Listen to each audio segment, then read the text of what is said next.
À Notre-Dame, après 3 semaines d'arrêt pour cause de pollution au plomb, le chantier de consolidation de la cathédrale doit reprendre ce matin.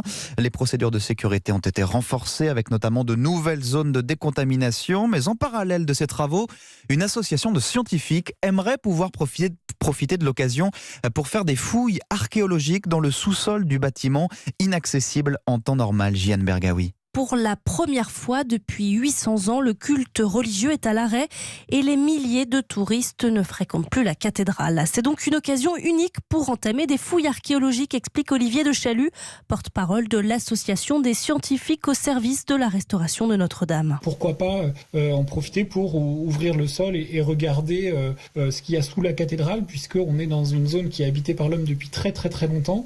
Parce qu'il ne faut pas imaginer la cathédrale isolé, un édifice tout seul en milieu urbain. En réalité, une cathédrale au Moyen-Âge, elle fait partie d'un ensemble de bâtiments qu'on appelle un groupe épiscopal. Enfin, c'est vraiment tout un quartier. Et la configuration de ce quartier-là au XIIe siècle, on la connaît très très mal. On a certainement sous la cathédrale de la sculpture, de la mosaïque qui proviennent de bâtiments du XIIe siècle ou de bâtiments encore antérieurs qui sont là et qui sont des trésors potentiels. Des trésors potentiellement inestimables. Selon lui, dans ces sous-sols, il y a forcément des choses à découvrir pour mieux comprendre l'histoire de Paris. Jeanne Bergaoui avec Johanna Chabas pour Europe 1.